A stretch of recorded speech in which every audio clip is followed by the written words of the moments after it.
మీకు ఒక కథ చెప్తాను. ఒక తండ్రి, ఒక చిన్న బాబు. ఇప్పుడు తండ్రి దగ్గర 10,000 రూపాయలు ఉన్నాయి. ఇప్పుడు చిన్న బాబు పాకెట్ మనీ కోసం తండ్రి దగ్గర 1,000 రూపాయలు తీశాడు. తండ్రికి తెలిసిపోతుందో లేదా? అప్పుడు తండ్రి జాగ్రత్త పడి డబ్బులు వేరే దగ్గర పెట్టేశాడు. ఇప్పుడు ఇదే కథని మళ్ళీ చూద్దాం. ఆ బాబు ఒకేసారి 1,000 రూపాయలు తీయకుండా రోజుకి ఒక 10 రూపాయల నోటు తీస్తున్నాడు. తండ్రికి రోజువారి ఖర్చులు ఒక 500 ఉంటాయి అనుకోండి. 10 రూపాయల నోటు తీస్తే తెలుస్తుందా?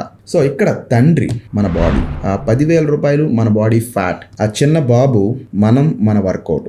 ఒకేసారి ఎక్కువ ఫ్యాట్ని బర్న్ చేయాలనుకున్నారు అనుకోండి, మన బాడీ మనకన్నా స్మార్ట్. మెటబాలిజంని స్లో చేసి ఫ్యాట్ బర్నింగ్ని తగ్గించేస్తుంది. ఎందుకంటే దాని దగ్గర ఉన్న డబ్బులు అయిపోతాయి కాబట్టి. మనం ఎంతలా ప్లాన్ చేయాలంటే మన బాడీలో ఫ్యాట్ బర్న్ అవుతున్న విషయం మన బాడీకే తెలియకూడదు. Welcome to episode number 3, complete fat loss guide series. ఈ సిరీస్లో మన బాడీలో ఫ్యాట్ని ఎలా బర్న్ చేసుకోవాలో సైంటిఫిక్ నాలెడ్జ్ అండ్ ప్రాక్టికల్ ఎక్స్పీరియన్స్తో చాలా డీటెయిల్గా తెలుసుకుందాం. ఒక రోజులో మన బాడీ 2000 క్యాలరీస్ బర్న్ చేస్తుంది అనుకోండి. మనం ఎక్సర్సైజ్ ద్వారా 500 బర్న్ చేస్తే చాలు. డైట్లో 500 మైనస్ చేస్తే చాలు. ఇప్పుడు టోటల్ 1000 క్యాలరీస్ డెఫిషియన్సీలో ఉన్నట్టు. పెర్ డేలో 1000 క్యాలరీస్ డెఫిషియన్సీలో ఉంటే పెర్ మంత్కి ఈజీగా 3 to 4 కేజెస్ వెయిట్ లాస్ అవ్వచ్చు. రెగ్యులర్గా వర్కౌట్ చేస్తూ కాస్త ఫుడ్ తగ్గిస్తే బరువు తగ్గుతారన్న విషయం అందరికీ తెలుసు. బట్ మజిల్ లాస్ అవ్వకుండా బాడీలో ఉన్న ఎక్సెస్ ఫ్యాటే పోవాలంటే కేవలం క్యాలరీస్ మాత్రమే కన్సిడర్ చేస్తే చాలదు. మ్యాక్రోస్ కూడా కన్సిడర్ చేయాలి. ఇది నెక్స్ట్ ఎపిసోడ్ లో తెలుసుకుందాం. ఫ్యాట్ లాస్ అండ్ మ్యాక్రోస్ అని కామెంట్ చేయండి. And remember, this is my work. మీరు చేసే ప్రతి లైక్, ప్రతి కామెంట్ మరింత క్వాలిటీ ఆఫ్ ఇన్ఫర్మేషన్ క్రియేట్ చేయడానికి హెల్ప్ చేస్తుంది.